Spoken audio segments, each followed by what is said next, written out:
Primeiro eu tenho que meio que pedir desculpa aqui, porque eu vou começar a falar de uma coisa que não faz totalmente parte da minha jornada diária. Obviamente, como vocês estão vendo, eu sou branca. Então eu vou falar de um assunto que envolve racismo, envolve a luta dos negros e envolve ser negra. E eu não sou negra pra saber como é ser negra, então tudo que eu vou estar falando aqui é a partir da minha perspectiva de menina branca, que vive num mundo totalmente de menina branca. É engraçado, porque eu tava um tempo pra falar sobre esse assunto e eu tinha esquecido um pouco dele. Porque eu tinha me afastado de pessoas que traziam esse assunto de volta pra perto de mim. Mas ultimamente eu andei ficando muito perto de um amigo, é um conhecido meu, tá mais pra um colega do que pra um amigo, mas não é exatamente um colega. E ele também é branco. E é uma pessoa extremamente preconceituosa. E assim, não é um racista declarado. É óbvio que um racista nunca diz que é racista. Então, não é nítido que ele é super racista, mas quando tu começa a conversar com ele, e os tipos de coisa que ele diz e como ele se comporta me deixam bem apavorada. Porque o principal problema é quando um branco racista e opressor, e que se acha muito poderoso por ser branco, olha pra ti, que também é branca, e tenta se identificar contigo nessa onda de preconceito. Isso é muito, muito difícil de lidar. Porque eu fico parada, estatelada, pensando, puta merda, o que eu vou dizer? Tanto verbalmente quanto, sei lá, de modo agressivo. E eu também nunca pratiquei injúria racial aqui dentro. Então, dentro de mim, eu nunca tive um sentimento diferente com uma pessoa negra, tá? Mas, em casa, eu imagino que isso aconteça na casa de muita gente, eu ouvia o tempo inteiro piadinha e brincadeira a respeito de raça. E aquilo era muito confuso, porque eu não entendia muito bem de onde vinha a graça naquelas piadas, mas tá, até um tempo, assim, eu fui levando. Quando eu fui ficando um pouquinho mais velha, eu fui vendo como aquilo era terrível. E isso que eu me dei conta disso numa época que não se falava nem um pouco em apropriação cultural, não se falava nem um pouco em racismo, ou tipo, não tinha leis ainda que protegessem uma pessoa de sofrer racismo na rua. Ou, enfim, pela internet, blá blá blá blá blá blá blá. E foi muito ruim ter passado por todas essas piadinhas na hora do almoço e na hora da janta, porque eu demorei muito tempo, eu confesso, pra conseguir não sentir vergonha de ser branca perante um negro. Então, assim, eu nunca pratiquei injúria racial, mas eu tinha um certo desconforto comigo, eu confesso. Isso é muito difícil de confessar, eu imagino para a maioria das pessoas.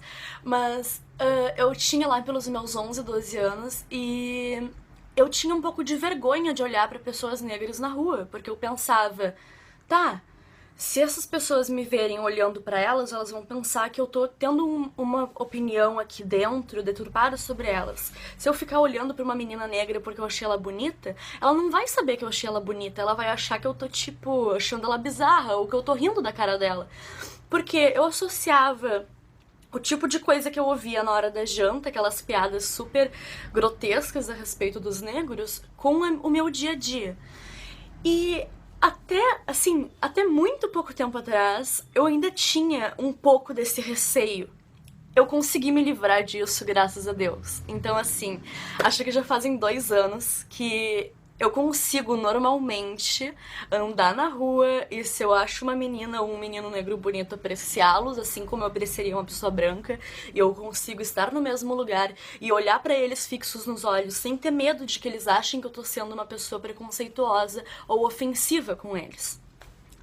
Isso é bizarro porque tu começa a ver que num mundo de brancos, até quem não quer participar daquela onda acaba entrando nisso. E aí, ter conseguido me livrar dessa sensação de culpa foi muito, muito aliviador. Então, eu fico pensando que, assim, durante todos esses anos a gente vai se acostumando a ouvir que negro é uma piada. Isso é muito bizarro, porque literalmente, para a maioria das pessoas brancas, ser negro é uma coisa engraçada.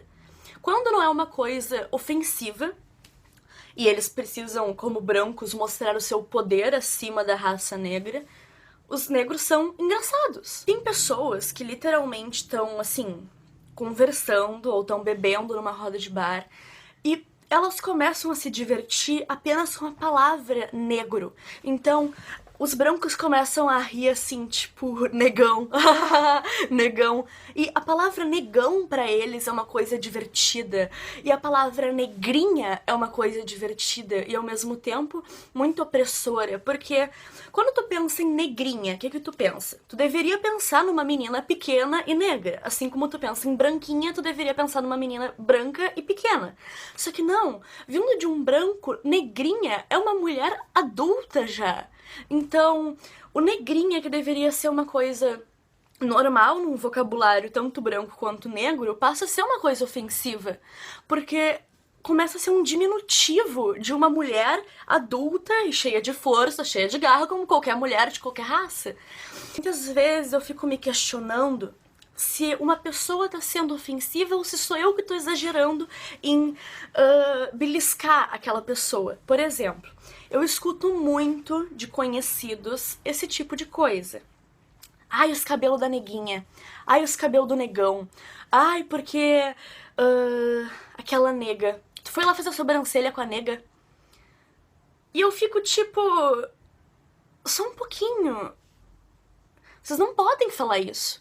E aí as pessoas brancas olham pra mim e dizem, mas como assim eu não posso falar? Eles são negros? E eu falo, sim, mas vocês não são negros e vocês não fazem parte daquele grupo pra conseguir ter o direito de falar os termos que eles usariam, porque vindo dos brancos, isso é quase como um aprisionamento, assim. E daí, geralmente dizem pra mim assim, não, tu tá exagerando, porque isso não é racismo, eu tenho amigos negros. Eu sei como é ser negra. E aí vem o pior problema, porque os brancos têm a cara de pau de dizer que eles sabem como é ser negro. Esses dias eu fui numa festa que se chamava Bronx, tá? É aqui em Porto Alegre, inclusive. Eu não sei o endereço pra te dar, mas talvez tu goste de ir. E aconteceu uma coisa muito esquisita, porque foi a primeira festa na minha vida que eu fui, que era uma festa dedicada ao mundo negro. E tipo, não tem como tu me dizer assim, aí Loli, não existe diferença entre o mundo dos brancos e o mundo dos negros. Gente, é óbvio que existe. É uma cultura diferente, é tipo um gingado diferente. Isso é totalmente verdade, deve ser uma coisa apreciada, na verdade. Claro que todos somos brasileiros e todos vivemos no mesmo conjunto, até porque não dá pra falar muito, assim, explicar muito por que os mundos são diferentes, porque eu vou começar a delimitar muitas coisas que não tem delimitação. Enfim, eu tava lá nessa festa que se chama Bronx, e eu não sabia do que se tratava. Eu cheguei na festa, tá? Cheguei na festa toda arrumada, assim, de patricinha, como sempre. Eu chego na festa, eu começo a olhar, assim, só tem meninas trançadas, meninas com cachos pra cima, homens, assim, sabe? De regatas e calças largas. Ou seja, era um mundo jovem, descolado, negro. Era uma festa, literalmente, pra pessoas negras. Era uma festa Bronx. Tu não vai ver loiros de olho azul em maioria na festa Bronx. Porque os loiros de olho azul estão aqui na parte nobre da cidade, eles não estão na parte Bronx da cidade. E daí tá, eu chego na festa e de forma alguma eu sofri preconceito lá, tá? E aí vinha um ponto muito engraçado. Branco sofre racismo? Quando eu escuto uma coisa dessas, eu fico apavorada. Porque não, branco não sofre racismo. E por mais que um negro um dia aponte o dedo pra um branco e diga, ah, seu branquelo nojento, a própria palavra branquelo nunca sofreu aquele diminutivo que eu falei do negrinha. Nunca teve a palavra branquela um desmerecimento vindo dos negros por anos e anos e anos, como a gente desmereceu a palavra negro por anos e anos e anos. Enfim, eu não sofri nenhum preconceito lá. O único preconceito que eu sofri foi o meu próprio sendo branca.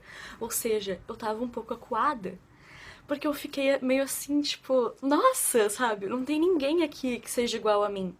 E não é que as pessoas sejam diferentes de cabeça ou de coração, tá? Não entendam mal.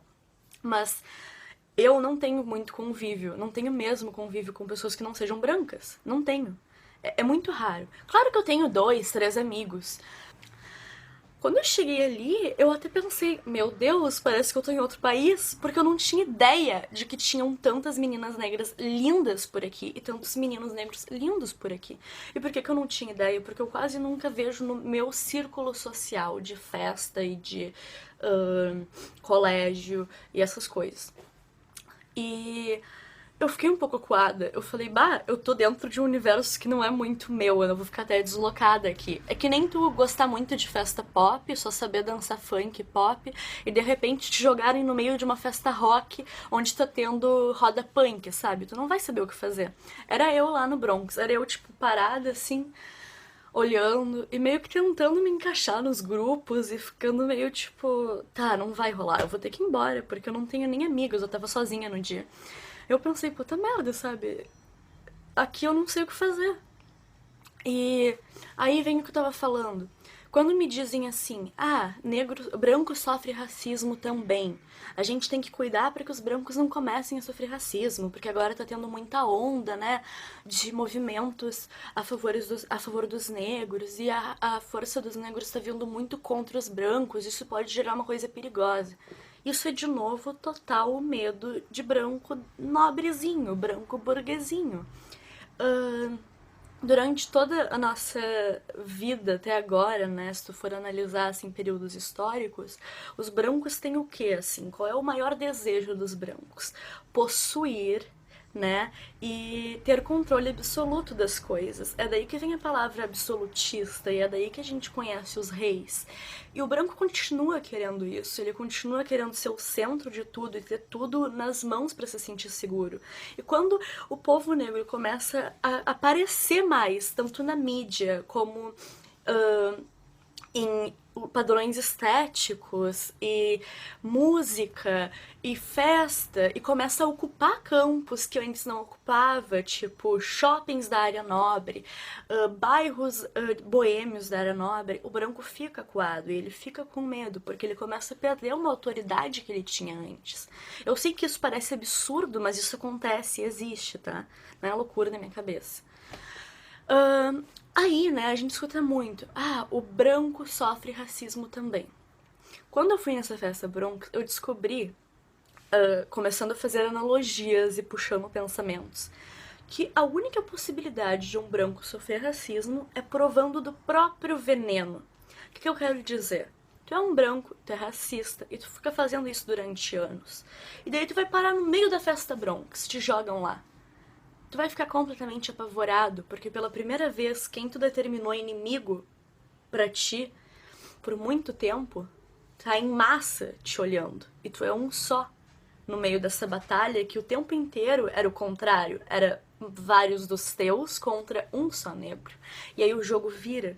E aí, dentro da tua cabeça, tu começa a enlouquecer e começa a pensar milhares de coisas do tipo, meu Deus, esses negros estão me olhando, meu Deus, eles não gostam de mim, meu Deus, eles sabem que eu sou branco, eles sabem que eu sou opressor, eles sabem que eu tenho nojo deles, eles sabem que eu faço piada racial na mesa todo dia de noite, eles sabem que eu ensino pros meus filhos que negros são piadas.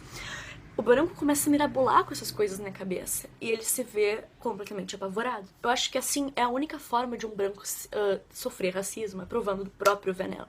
Por que eu sei que é tão horrível tu chamar alguém de negrão do que tu bem pior do que tu chamar alguém de negrão do que tu chamar alguém de branquelo nojento ou de brancão? Porque assim, imagina, se tu chama uma pessoa hétero de gay, tu fala pra um hétero, ah, seu viado de merda. O hétero não vai sentir nada, ele não é um viado de merda. Agora, se tu fala pra um gay, ah, seu viado de merda, o gay vai se sentir muito mal, porque ele é gay, sim. Tipo, a vida dele inteira tá em torno disso. A pessoa que ele é tá em torno disso. Então, quando tu fala pra alguém, quando tu xinga uma pessoa negra, aquilo dói muito mais nela, porque ela tem anos e anos de massacre racial e pessoal interno. A gente teve a escravidão, que não é uma coisa que aconteceu com brancos. E a gente vai prolongar bastante esse assunto. Tem vários temas pequenininhos que eu quero trazer, então eu espero que eu tenha sido legal e bacana e tenha falado coisas decentes. Vocês podem me corrigir sobre qualquer aspecto, porque afinal, né, eu só posso dar o depoimento a partir da minha visão, e talvez a minha visão não esteja tão correta assim.